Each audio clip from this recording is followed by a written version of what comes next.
We've already known about one big fish potentially on the line for NC State basketball, but now suddenly has appeared another one. Is NC State basketball going deep sea fishing?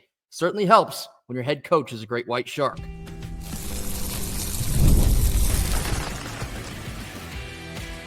You are Locked On Wolfpack, your daily podcast on the NC State Wolfpack, part of the Locked On Podcast Network, your team every day. What's up, Wolfpack Nation? It's time to get locked in with Locked On. Thanks for making Locked On Wolfpack your first listen each and every day. We are free and available wherever you get your podcasts and on YouTube, part of the Locked On Podcast Network, your team every day. Our Tuesday show is brought to you by Amazon Fire TV Stick 4K. Turn any TV into your Xbox with zero console required. Head on over to amazon.com/Fire TV Locked On in order to learn more.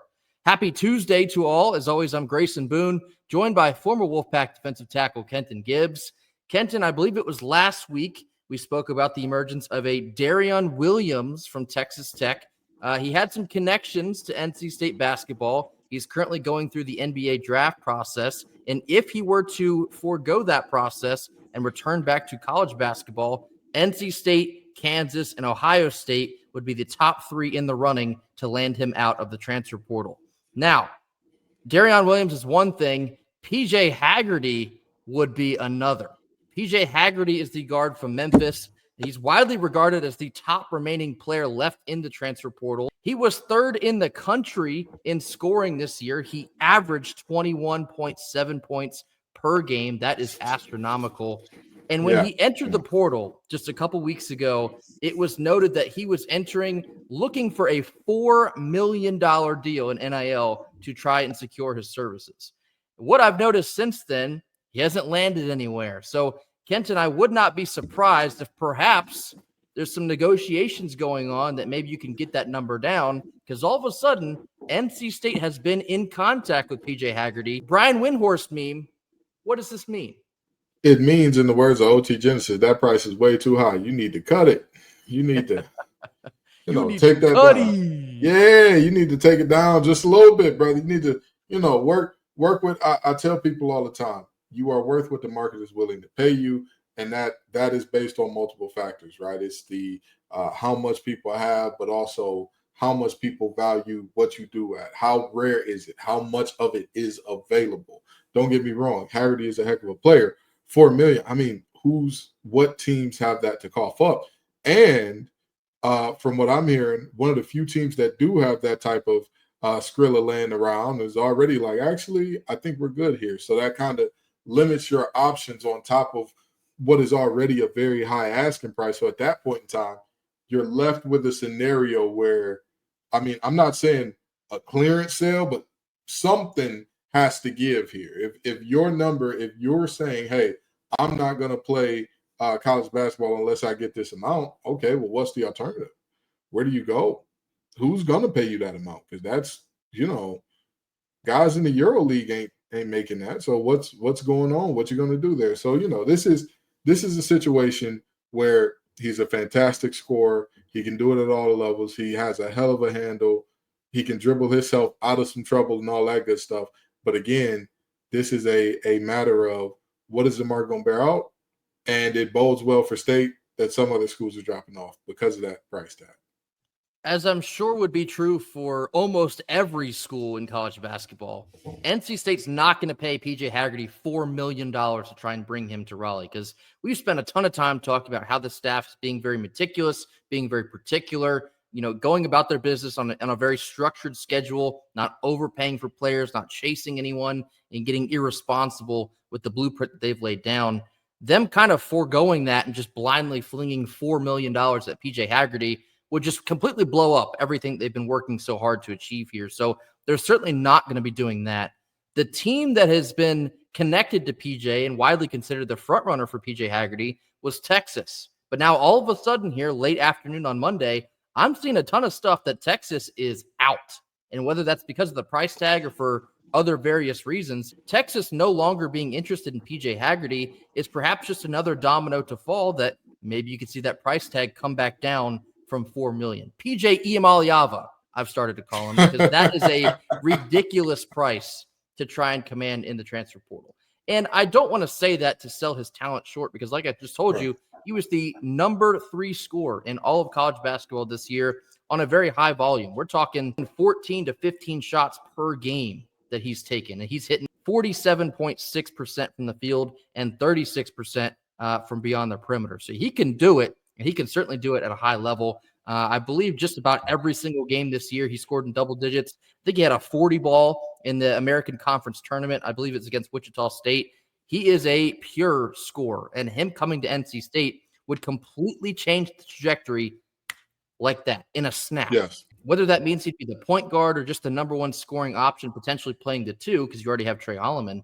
If this is something that NC State truly feels like they can pull off, this is a whatever it takes situation outside of $4 million. Don't do that, but somewhere in the 2s, maybe touching $3 million. If you can feasibly pull that off, it completely changes what this team is year 1. So it's going to be certainly interesting to watch this one develop here in the coming weeks, because we spoke about Darrion Williams as well. That's another guy who's top 10 guy that's still left in the portal. He's probably going to have a pretty hefty price tag as well. So you're really going to watch NC State weigh their options based on positional value in real time. Do they go get another guard for a high price tag, or do you make a bigger effort to shore up your front court? Because Darrion Reed, we'll talk more about him in just a second. You still have some vacancies and some playing time left in the front court. So you got to make a difference there as well. I don't see a world where you get both, because I'd have to imagine you're talking like north of $5 million, perhaps combined. And I don't know what kind of cheese they got left over, but this is a situation where all that patience, like we've discussed on here, it's put you in a spot where it could potentially pay off in the biggest way imaginable. Getting one of these players, whether it is PJ Haggerty or Darrion Williams from Texas Tech, again, completely changes both the floor and the ceiling of year 1. You're absolutely right. And I'll tell you what, when you talk about getting both of these guys, that means a lot of things have to go right. That means everything has to fall in a perfect way, and all the stars have to align there. But more importantly than anything else, you also have to consider the fit. There's only one ball to go around. What do these guys do well? Do they play together? Do they play in a way that's conducive to what Will Wade wants to do? Don't get me wrong. I'm never going to tell you, oh, you can have too many scorers on a team. But you've got to look at that and say, like Grayson said, the money aspect of it, does it make sense? Does it make sense to do? Again, I don't know what's in the coffers. I don't know the specific number. We've all heard numbers floating around and all that. I am not going to sit here and tell you I know the exact dollar amount to the 100,000 or whatever the case may be. What I do know is if the money is there, absolutely spend it. I mean, it's no point of saving collective money if you got to spend. But if it does not make sense, and if you have to prioritize one or the other, I would say, even though one guy is definitively in the portal looking for a place and another guy's potentially going to the NBA, I would say I still want to get the size. I would say I still would prefer Williams because, again, with all due respect, it is more common to see guards take a leap in scoring than it is to see wings and centers. So, I'd love to see us get a little bit more size here. But, I mean, hey, if it works out in a way that, we find out that Williams is staying in or Haggerty is like, hey, my price is 10% of what it used to be. Oh, all right, now we got to have a conversation. They have now a little bit more flexibility than all these other schools that have, blown out their pockets trying to shore up everything in the month of April. When NC State waiting around like this, you could walk into a very favorable situation if either one of these guys maybe takes a little bit lower than what their asking price is believed to be. So Darrion Reed, I also want to speak on him. Darrion Reed from Alabama, obviously we talked about how important that he might have been to this roster, but as it's understood, I saw Inside Pack Sports put this out, NC State has backed off. And whether that means they feel confident about one of the two names we just spoke about, Haggerty or Williams, it could mean that. It could mean that Reed was perhaps asking for a little bit too much and the staff, opted to move in a different direction. I would probably tend to lean toward the first of those options. I think if you pass up on a Darrion Reed, who is a previous McDonald's All-American, 5-star, top 10 kid in the country coming out of high school, if you're passing that up, you must feel pretty good about something else you could potentially be reeling into your boat here. So PJ Haggerty is another big fish to keep an eye on here in the coming weeks. in addition to Darrion Williams. All that patience is certainly starting to pay off when you're looking at the record. All that waiting around and wondering where the commitments are going to be. What are we going to do with the front court? We only have 8 players. Couple commitments at the end of last week. Hopefully a couple more this week. You're looking at James Scott's kind of waiting around to see where that one goes. You got some big fish floating around in the deep ocean with Will Wade chilling. He's chilling on the back of that boat, wondering perhaps who will bite first. It's a good spot to be if you're Will Wade, Andrew Slater, and the NC State Wolfpack. So a very exciting name to add into the mix, PJ Haggerty, the guard of the Memphis Tigers. I saw Texas, Ole Miss, a return to Memphis, and NC State were the top 4. If Texas is out, and I don't necessarily see a return to Memphis very likely, could be a 2-horse race here in the coming days. Coming up next, we're getting into a whole lot of nothing or a whole lot of something. More on this after a quick word from our sponsors. Our first Tuesday sponsor is Gametime. There's simply nothing like the atmosphere of an NBA playoff game. Every bucket, every defensive stop, and every moment, they all feel huge. It's electric inside the arena, and with Gametime, you can be a part of it without the stress of last-minute ticket hunting.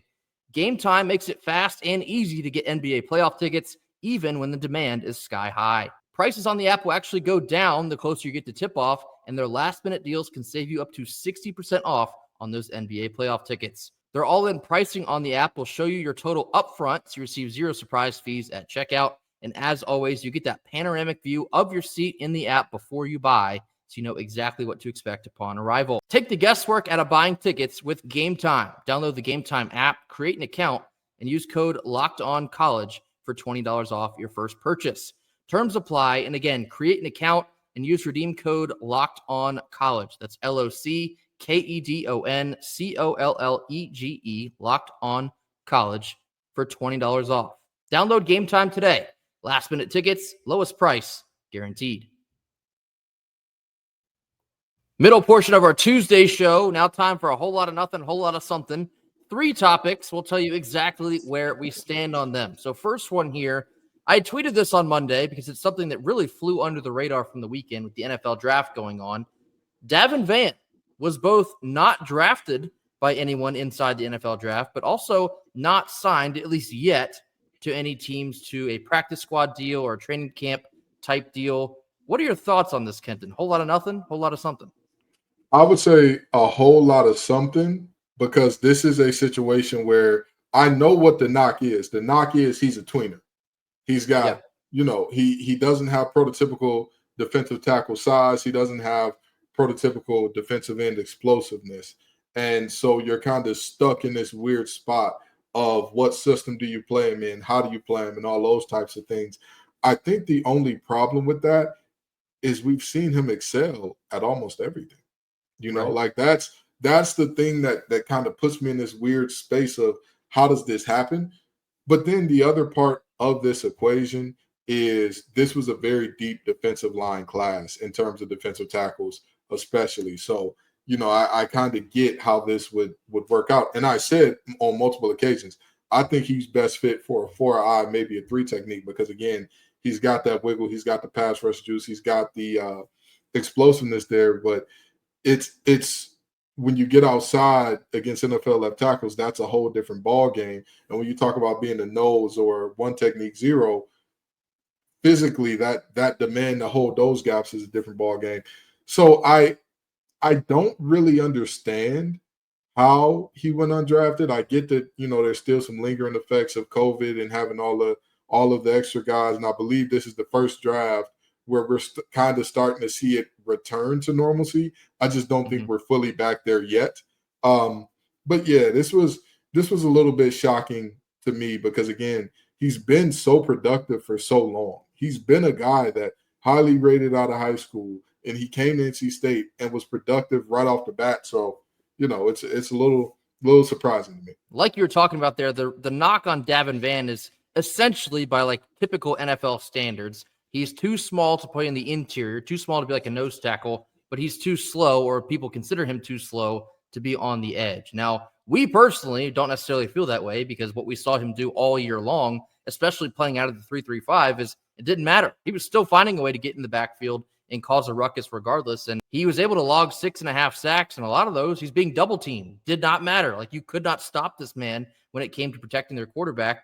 He also led the nation in forced fumbles with 6. All the numbers are there, but he's too good of a player not to at least get a chance. So that will come, but I'm just surprised that it has not came yet, because we saw what this guy can do. Every single person in Wolfpack Nation would vouch for him, and not just the player he is, but the person he is as well. Any NFL franchise would be lucky to have a Davin Van on their roster. So I don't think it's an if at this point. It's more of a when, but I was a bit surprised to not see his name anywhere over the course of the weekend. Second one here is actually kind of a related note. Texas Tech defensive lineman Joseph Adedire is currently visiting NC State football. He was an all Big 12 honorable mention player back in 2022, currently getting back to full health as he had a season-ending knee injury in 2024, but he's currently visiting NC State. Whole lot of nothing, whole lot of something. Whole lot of something. We have talked about defense, edge rush, defense, edge rush. That's all Grayson and I have talked about in terms of what this team absolutely needs. So, this young man obviously bolsters that right away. I would not say that throwing more bodies at this edge rushing situation that we have going on would ever be a bad thing. I think that he could be a potential solution to our problems there. I'd love to see him in the red and white NC State. It's interesting because I've seen him both listed as an edge, but also as a linebacker. When you're looking at this new system that DJ Elliott is trying to implement, he has elements of both. So I think it could be potentially a good take on a multitude of levels here. But I think this is interesting because we just spoke about Davin Van, and one of the things I said right after last season ended, I don't know if we can point to anyone that's still here on this roster in 2025 that can have a measurable impact like Davin Van had. Who is the guy that you can point to, say, go get the quarterback, make something happen? I don't know if we have a definitive answer as of now. So it's very important, as NC State is still navigating the spring portal, they do their best they can to try and go find someone like that. It could wind up being Joseph Adedire here from Texas Tech. So that will certainly be a name to keep an eye on here in the coming weeks, because NC State defense, as we understand, they need essentially all the help they can get to patch up some deficiencies moving forward. Last one here, NC State baseball related, a perfect segue into our upcoming conversation with Andrew Sanders.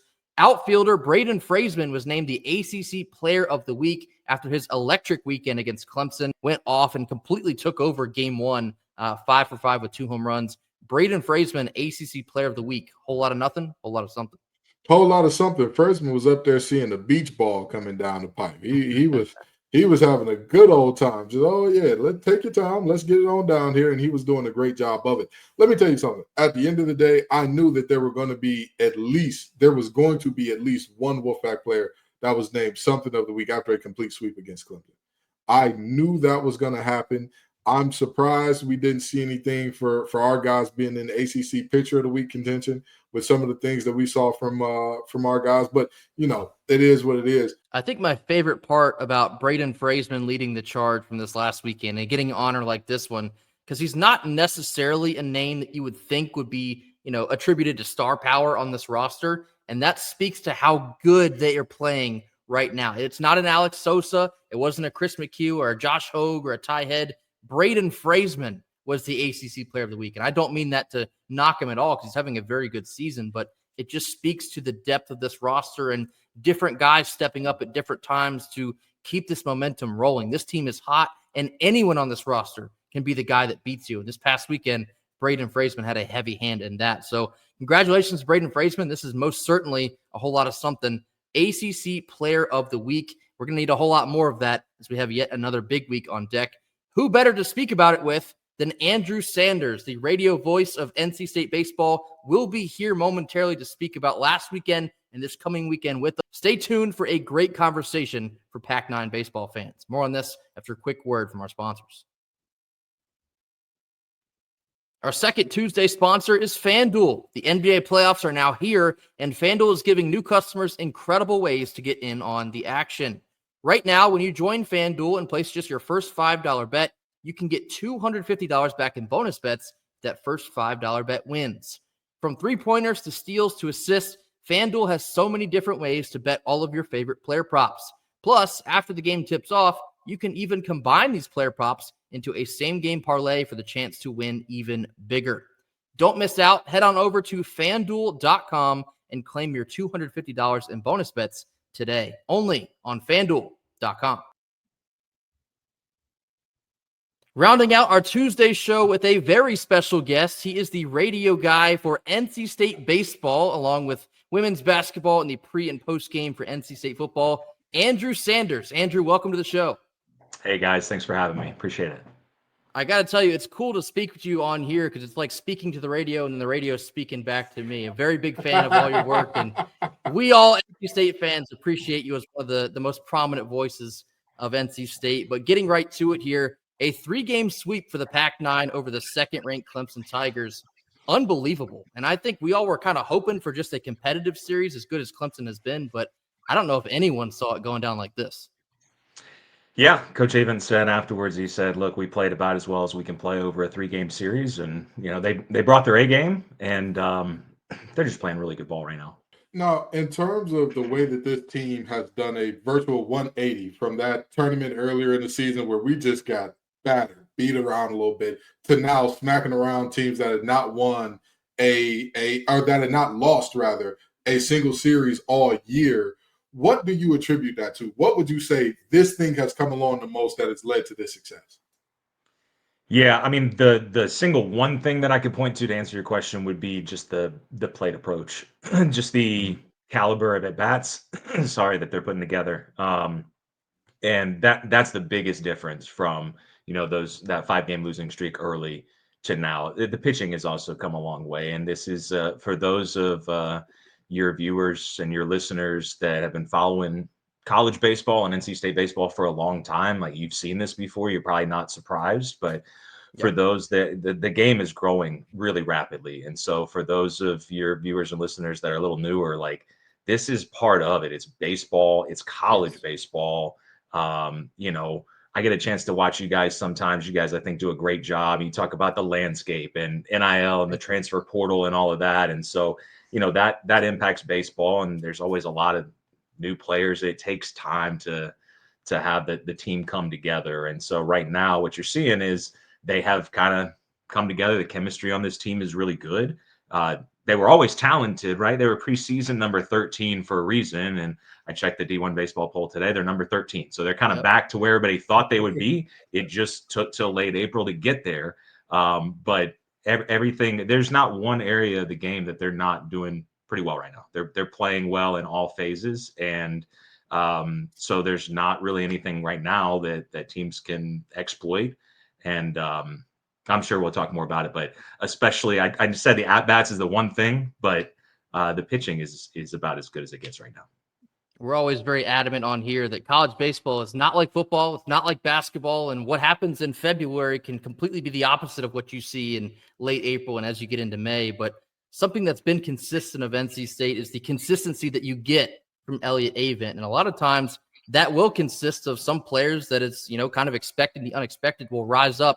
And I want to talk about Braden Fraseman here, 5 for 5 on Thursday night, 2 home runs. I think he knocked in like 7. ACC Player of the Week this week. Talk about the performance you've seen from him lately. I mean, he just tore the cover off the baseball against Clemson, but had a good weekend out at Cal too. You were out there holding it down for Wolfpack Nation under some unusual radio broadcasting conditions, but Braden Fraseman kind of getting hot at the right time. His level of play can take this team to another spot. Yeah, they had us outdoors, which is fine. Like the weather was good. I got a little sunburn. I knew better than to wear a hat on this program and try to compete with your hat game.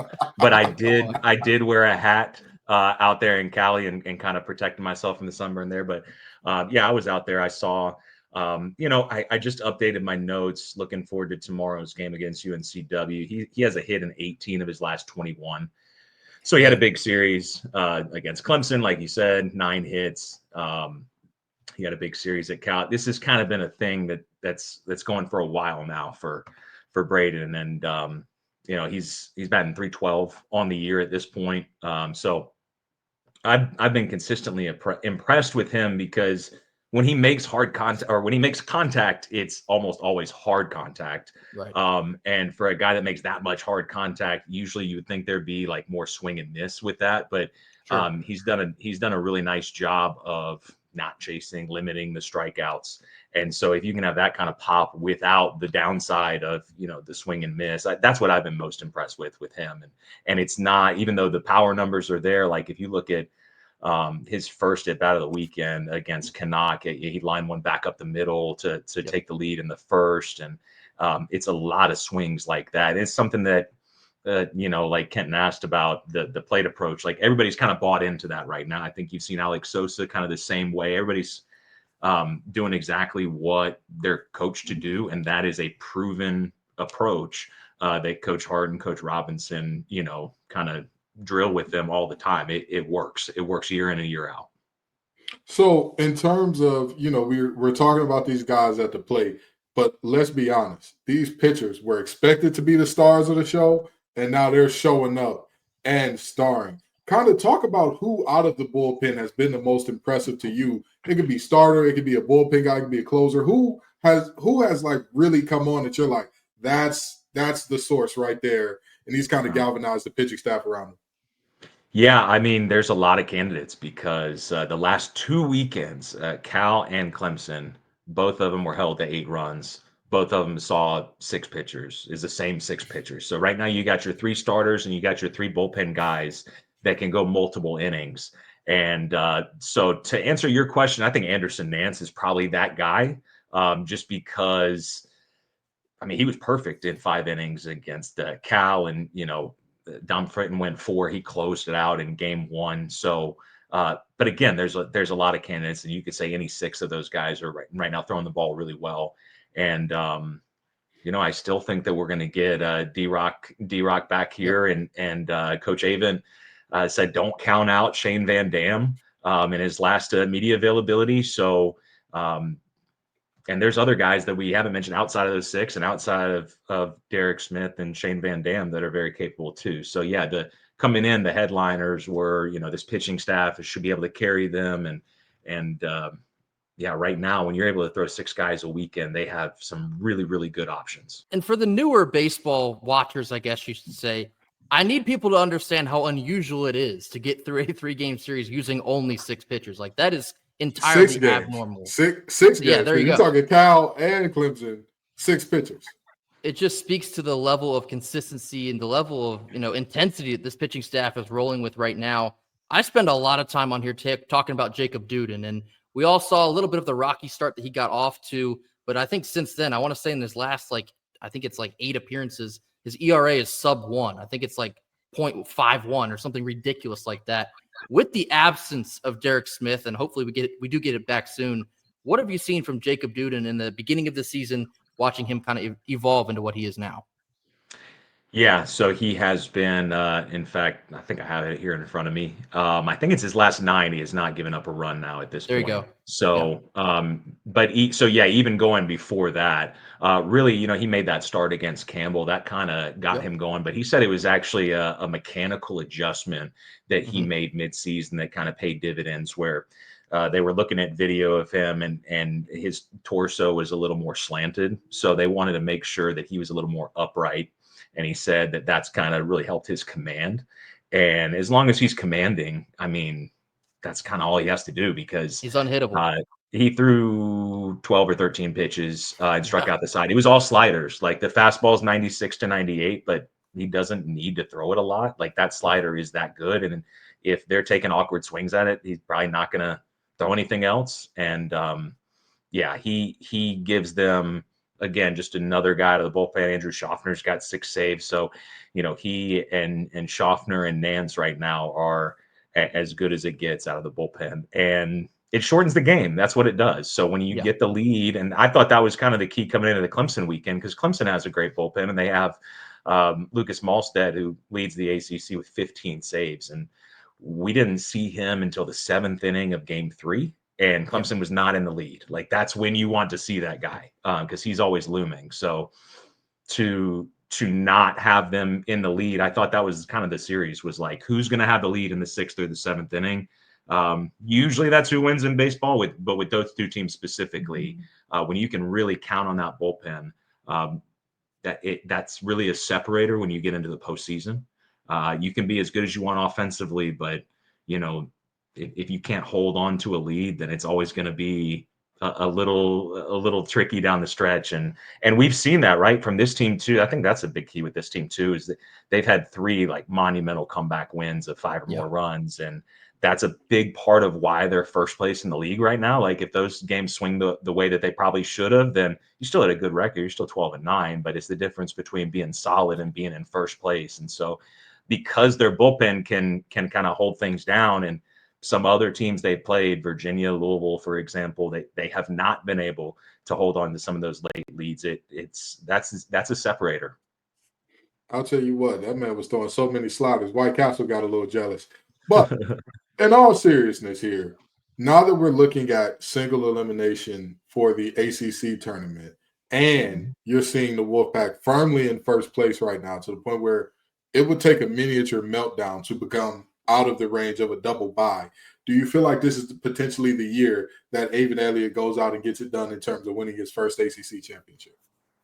I mean, it certainly could be. Like, as you said, I work with women's basketball, right? And outside of like a 5 games in 5 days, I think we've heard of that before at NC State, but outside of, something that had not happened before, typically it's those teams that get the double bye. And that's something Coach Moore has been able to do consistently. And you've seen his team be in that championship game 5 out of the last 6 years. That's from being in that double bye. The time that they didn't make it, they didn't get the double bye. So now that baseball has moved to that format, it's the same thing. It's the reality is you can win 3 games in 3 days. Right? That's a sweep. We just saw that the last 2 weekends. But if you have to go 4 or you have to go 5 against teams that are only playing their third, especially in baseball, like you just run out of pitching. So to have that double bye puts them in a perfect position to do it. It's still baseball, but I think that it is a much. I like this format so much more. First of all, I don't have to explain it over and over again. Like the pool play format, there's not a meaningless game thrown in there too. And I understand why they had that format, but now we don't have to talk about it anymore. It's great. It's just, hey, win and advance and you're good. And if not, get ready for the NCAA tournament. And the other buzzwords have been hosting conversation that NC State has now entered themselves into as well. It kind of leads us into this upcoming week. They do play the Seahawks of UNCW on Tuesday, and then they head down to Miami. I'm assuming you'll be traveling down there to Miami as well, Andrew, right? Yeah. So not a bad gig, Miami in early May for you, but big week again for NC State baseball. If you want to stay in that hosting conversation, what do you project they need to get done here in this week following what they just did against Clemson? Yeah, other than the Doak, Miami is, I think, my favorite trip in the ACC. They also have you outdoors, but it's like part of the press box is just outside. It's Miami outdoors. They have their radio row basically, and so I can get out there and pace around, and it's always 82 degrees and sunny. It's really nice. So looking forward to that trip. And what did you ask me about? Just what do they need to do down record wise? Probably. Yeah. Hypothetically, to stay in the hosting conversation, are we talking 4-0, 3-1? What are your thoughts? Yeah. So there's all kinds of numbers and RPI and everything. Like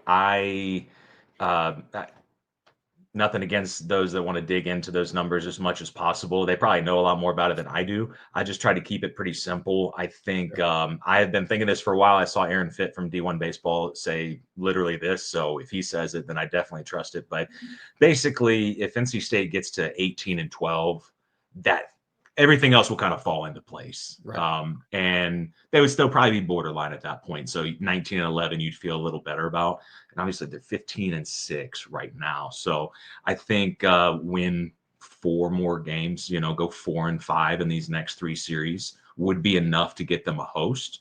Obviously the way they're playing right now, that seems like something they should definitely be able to do. It is still baseball in the ACC. So you can't take any game or any series for granted, but 19 would be that number that I would have circled to say like that's going to get it done. Don't put it in the hands of the committee and say, well, maybe you can talk to, no, just 19, I think would get it done. The way they're playing right now, they should be able to win more than 19, you would think. So, absolutely. They're just going to continue to try to play their, Miami's red hot right now. Carolina's very good in Chapel Hill. You got Stanford at the end of the year that's been struggling. So, on paper, I think they should be able to get to that 19 number. All right, so Andrew, you talked about what this team would need to get a hosting range and how there's all the numbers and all that. And you and I are not numbers nerds. That's not how we talk. No, I'm just joking. But in all seriousness, what is this team ceiling? What is, in your honest opinion, this team rolling at their best clip is this? Yeah, I don't. I hope you don't put this as the headline, right? But like No. the reality is this team ceiling is a national championship. That's part of that is the way that college baseball works. Yeah. We saw in 2021 this team kind of get right to the precipice of that. Couple years ago got left out, which surprised everybody. Like they should have been in the tournament, no doubt. The team that was the last team to get in, Ole Miss, won the national championship, right? Like the reality is if you get in the NCAA tournament, you can win it. Like it is not the same as basketball where you really got to have a high enough seed and everything. Like anybody can get hot and win it. But with the pitching that this team has, especially, I think that goes a long way. They've been hitting more home runs than I think most people anticipated. They've been getting it from a number of sources, but they can also play small ball a little bit, which when you get to Omaha, you have to be able to score some runs in other ways because the homers are a little harder to come by. So that's the reality, is that the ceiling for this team is there is really no ceiling. But obviously what they do in the regular season and closing this out is going to make things either a lot more easier or a lot more difficult. We've seen them be able to go on the road and still be able to go to Omaha, but we're talking about 19 wins hosting. If they win the ACC, right now they're in first place. If you win the regular season, I would not, say that they're out of the realm of getting a top 8 seed, in which case you could host at the Doak all the way to Omaha. So that is I think a reachable goal for this team, and would make it a lot easier to reach the ceiling. Make that the caption. No. Andrew Sanders, national champions. National champs. No, I won't. I would never clip you like that. But Andrew Sanders, the radio voice of NC State baseball, we greatly appreciate your time. Don't get too much sun down there in Miami. Yeah, I'll have a hat on. That will do it for us here on Tuesday. Big thank you again to Andrew Sanders, the radio voice of NC State baseball. Be sure to hit that like button. Drop your comments in the comment box. Tell us your thoughts on potentially PJ Haggerty to state, Darrion Williams to state, hopefully James Scott to state here in a short amount of time. Any other thoughts you have on NC State basketball, get those in the box. And NC State baseball playing at an insanely hot clip right now. Just swept Clemson, and there's still more work to do this week with UNCW and Miami. Let us know all of your thoughts on the Pac-9. Be sure to hit that subscribe button if you have not already. We'll catch you right back here tomorrow on Wednesday for more. And until then, go Pack. Go Pack.